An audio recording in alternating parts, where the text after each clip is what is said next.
Hello everyone, I'm happy to see you in this edition of the Floorgust Challenge. I'm Randa and I teach dance acrobatics and floor work, and in this tutorial I want to show you one of the variations of the shoulder stand which is suitable for intermediate or more advanced dancers that are already familiar with the classic shoulder stand. So if you feel confident in staying in the classic version, in the classic shoulder stand, which I'm going to show you now as well, you can try this variation to spice up your performance a little bit.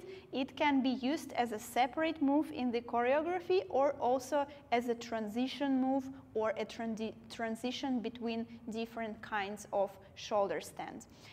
First of all, before we start, I also want to remind you about the importance of warming up before attempting learning any tricks, especially ones that require a lot of physical engagement, and shoulder stand is one of them. Also, make sure that you have an outfit that covers your shoulders for this specific move because it will eliminate some unnecessary, uncomfortable feelings when we have a lot of friction on the floor, and also will reduce a risk to get bruises from the shoulder stand. So this is how the move looks, and I will show the move as a transition from the classic shoulder stand so you can see what I mean by it. So first we are going to the classic shoulder stand, here or here, and from here we transition to our variation.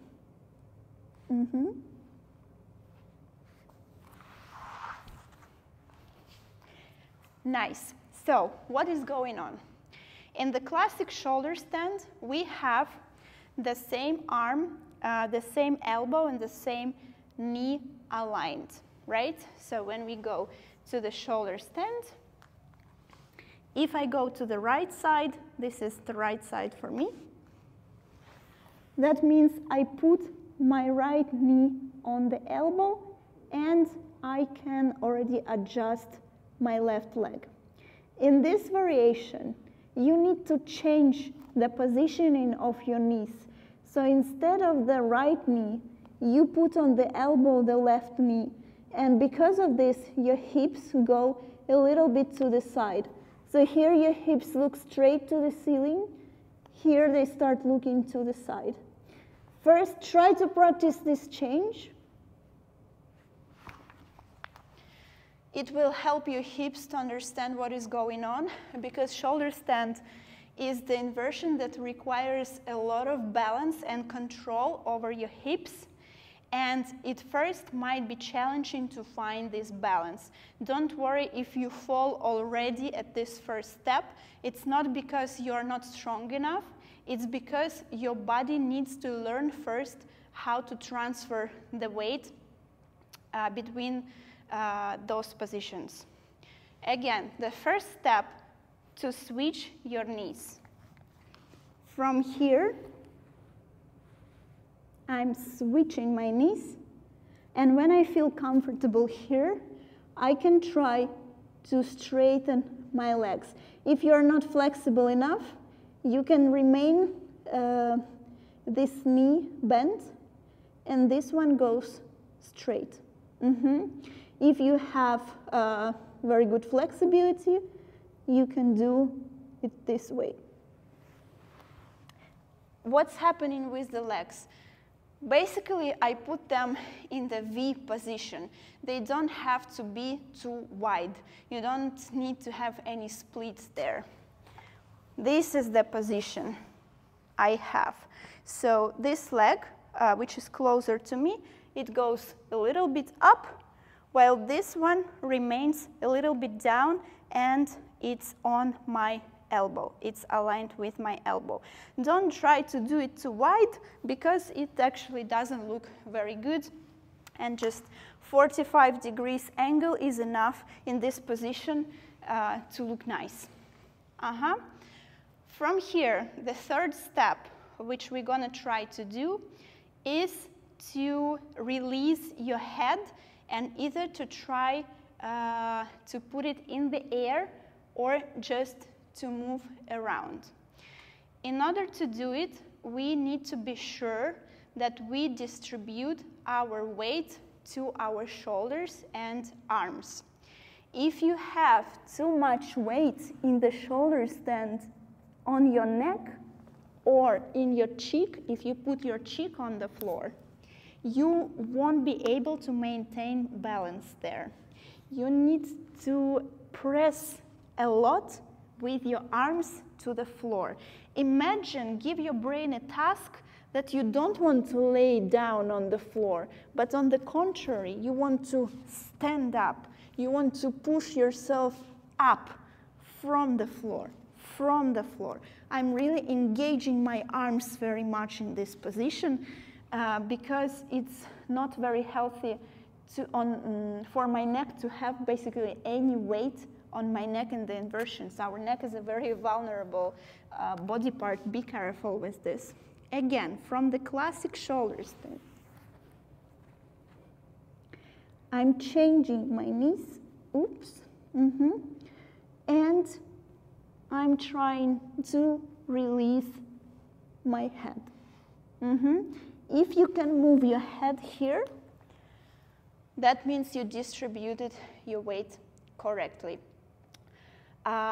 Two main things here. The first one is, in order to find this balance when you don't fall on the ground, what can happen here actually?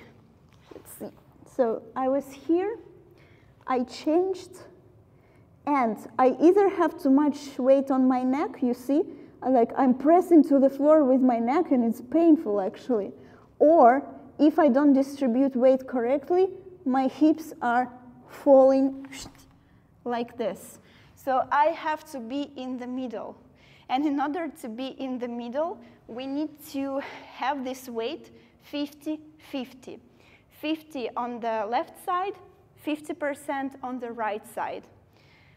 That means that our hips need to go a little bit down while our neck and our arms go a little bit up. So we are like straight like this, like a scale, like a pendulum. When you put your hips too much up, that means you have too much pressure on your neck. When you release too much pressure from your arms, and your hips go too much down, you fall here, right? Because this is how weight distribution works. We need to balance here. Boom, change, bam, and my hips go a little bit down, so they are not up here, they are a little bit down. And from here, I can even do this. Chick. Nice. And the last important detail in this position, the angle. If I do the same move, for example, being here, I don't understand. No one understands what is going on. Make sure that the graphics looks good when you entering the position. If you also too much here, people are also a bit confused about what kind of figure you want to show them. Look at yourself in the mirror and make sure that this angle with your legs looks simply beautiful and aesthetic. From here, classic switching, shoo, and from here you can play with your legs, do something like this, or to go down right away. Good luck with your practice. I know that this variation requires some balance, but balance is the thing that comes from consistency, not from some additional strength training or flexibility. It comes with consistency because you need to teach your brain to be in the position you have never been before. And be careful about your classic shoulder stand as well, because it has a lot of details to consider. Good luck with your practice, and good luck with your Floorgust challenge. Follow for more nice and trendy tutorials.